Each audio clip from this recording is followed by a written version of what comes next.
Halo, welcome back to my channel. Buat yang belum pernah nonton video aku, kenalin, nama aku Rizka Yastuti, bisa dipanggil Rizka. Aku dari Universitas Jember, Fakultas Teknik Prodi Perencanaan Wilayah dan Kota, dengan NIM 2019 1050 1015. Nah, video-video aku itu dibuat untuk memenuhi tugas.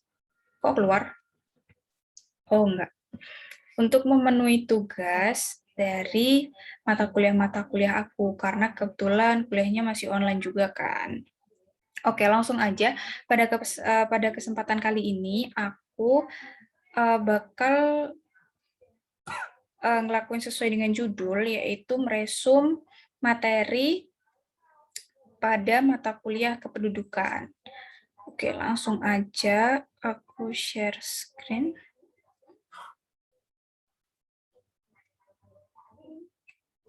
Nah,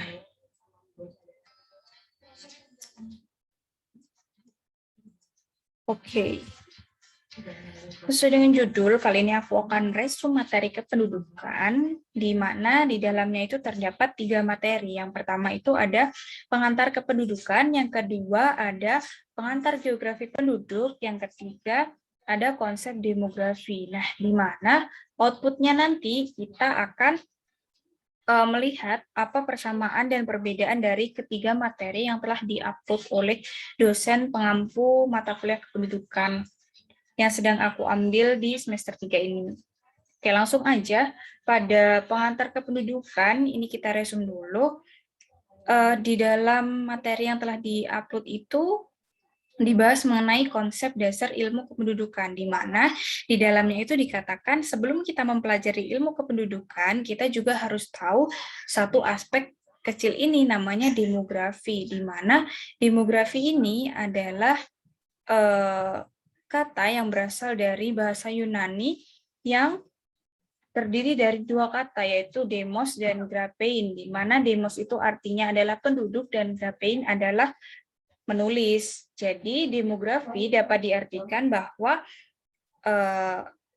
demografi itu tulisan atau data atau juga karangan mengenai penduduk pada suatu wilayah tertentu. Nah, untuk demografi ini sendiri terbagi menjadi 2 bagian. Yang pertama ada demografi murni dan yang kedua itu ilmu kependudukan, di mana keduanya ini saling terkait. Nah, demografi murni itu contohnya seperti kelahiran, kematian, perpindahan penduduk, seperti itu, yang ditandai dengan angka kuantitatif, di mana seperti perbedaan rentang umur, seperti itu yang biasanya dituliskan dengan angka-angka. Itu merupakan contoh dari demografi murni. Dan untuk ilmu kependudukan ini sendiri adalah cabang ilmu yang mempelajari mengapa demografi murni ini bisa terjadi.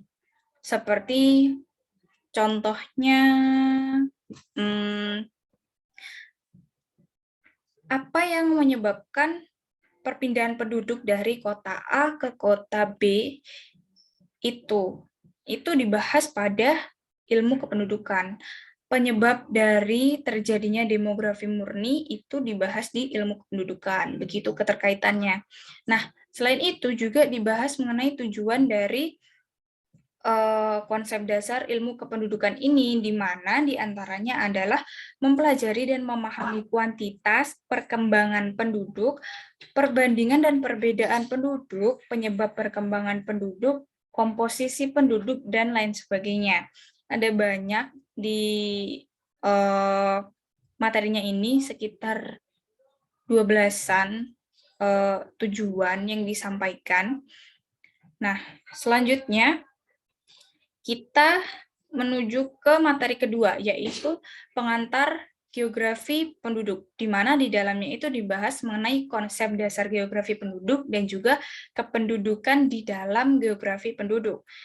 Pada konsep dasar geografi penduduk ini dibahas mengenai pengertian geografi penduduk, yaitu cabang ilmu yang mempelajari perbedaan dan persamaan aktivitas manusia dalam ruang sebagai hasil interaksi dalam pemanfaatan lingkungan. Itu yang dibahas pada pengertian geografi penduduk. Yang selanjutnya ada 3 pendekatan untuk mengkaji fenomena kependudukan. Nah, di dalamnya itu 3 pendekatan yang disebutkan tadi itu ada spatial approach, ecological approach, dan regional kompleks. Nah, ketiga pendekatan ini juga menjadi kunci dari pembeda dengan ilmu kependudukan, di mana ilmu kependudukan itu tidak menggunakan ketiga pendekatan ini secara bersamaan dan sekaligus begitu. Yang selanjutnya ada demografi merupakan turunan dari geografi penduduk yang dijelaskan pada kependudukan dalam geografi penduduk di sini.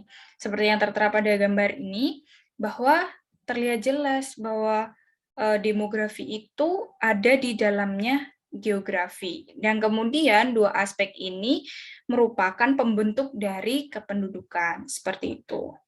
Oke, lanjut ke materi ketiga. Materi ketiga ini cukup sedikit bahasannya, hanya membahas tentang pengertian, ruang lingkup, dan manfaat.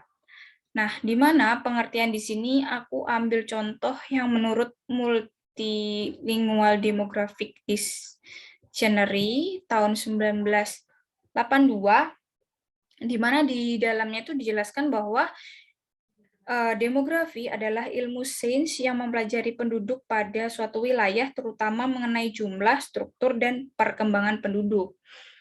Itu arti demografi menurut IUSSP tahun 1982. Yang selanjutnya ruang lingkup, di mana demografi ini terbagi menjadi beberapa aspek lagi. Nah, ada beberapa aspek seperti sosial, budaya, ekonomi. Nah, dan salah satunya itu juga ada geografi. Seperti itu. Selanjutnya ada manfaat, ada banyak sekali manfaat di sini. Yang pertama, mempelajari jumlah, komposisi, dan distribusi penduduk. Yang kedua, menjelaskan pertumbuhan penduduk di masa lampau dan mengestimasi pertumbuhan penduduk di masa depan. Yang ketiga, mengembangkan hubungan sebab akibat antara perkembangan penduduk dengan berbagai aspek pembangunan sosial. Yang terakhir, ini untuk mempelajari dan mengantisipasi kemungkinan-kemungkinan konsekuensi pertumbuhan penduduk di masa yang akan datang. Itu tadi resum dari ketiga materi yang telah diberikan oleh dosen pengampu mata kuliah kependudukan saya. Nah, selanjutnya kita bahas tentang kesimpulannya nih. Kesimpulannya ini aku bagi menjadi 2, yaitu persamaan dan perbedaan, di mana persamaannya itu ketiga materi tersebut sama-sama membahas tentang kependudukan dan aspek-aspeknya seperti demografi dan geografi penduduk, seperti itu. Jadi ketiga poin tersebut antara kependudukan, geografi, dan juga demografi itu saling berkaitan dan membentuk satu aspek analisis, yaitu kependudukan itu. Sebagai contoh,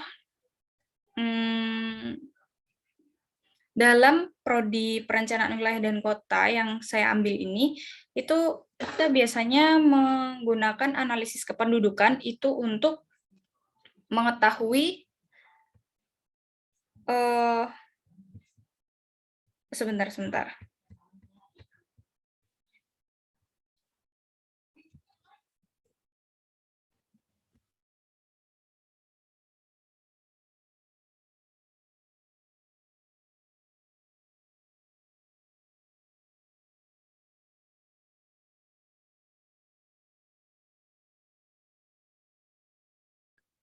Oke, saya lanjutkan.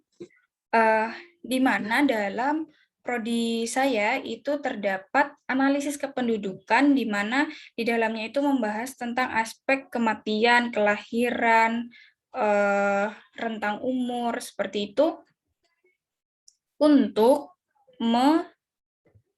memprediksi atau membangun infrastruktur fasilitas umum dan utilitas itu untuk memenuhi kebutuhan masyarakat di masa depan, seperti itu. Nah, pada jumlah-jumlah dan angka-angka itu tadi itu digunakan untuk memprediksi, dan selain itu, selain angka-angka itu yang biasa disebut dengan demografi, mohon maaf ya, selain disebut dengan demografi formal, demografi murni atau formal, ini kita juga mempelajari tentang ilmu kependudukannya, yaitu apa yang menyebabkan mereka berpindah, apa yang menyebabkan angka kematian itu tinggi, angka kelahiran itu tinggi, seperti itu. Itu juga digunakan untuk memprediksi kebutuhan masyarakat di masa mendatang, seperti itu. Nah, yang selanjutnya adalah perbedaan di mana pada materi pengantar geografi penduduk ini dijelaskan bahwa demografi merupakan turunan dari geografi penduduk. Nah, berarti dapat disimpulkan bahwa geografi itu adalah aspek besar dan kemudian subbabnya itu adalah demografi. Sedangkan pada materi ketiga, yaitu konsep demografi, pada ruang lingkupnya itu dijelaskan bahwa demografi itu terbagi lagi menjadi beberapa cabang yang diantaranya itu adalah geografi. Itu perbedaan yang saya temukan pada ketiga materi tersebut. Nah, jadi sudah terjawab semua apa persamaan dan perbedaannya. Untuk persamaan, tadi saya ulangi, adalah ketiga aspek, yaitu pengantar ilmu kependudukan, lalu pengantar geografi penduduk, dan konsep demografi itu sama-sama terkait dan sama-sama digunakan untuk menganalisis kependudukan, menganalisis aspek kependudukan. Nah, untuk perbedaannya itu terdapat pada ruang lingkupnya geografi, pada pengantar geografi, dan juga konsep demografi. Begitu. Oke, itu aja untuk hari ini. Aku cukupkan sampai di sini dulu. Untuk video-video aku selanjutnya, nantikan aja dan jangan lupa like, subscribe, comment, and share. Aku stop share dulu. Oke, thank you semuanya. See you in the next video. Bye-bye.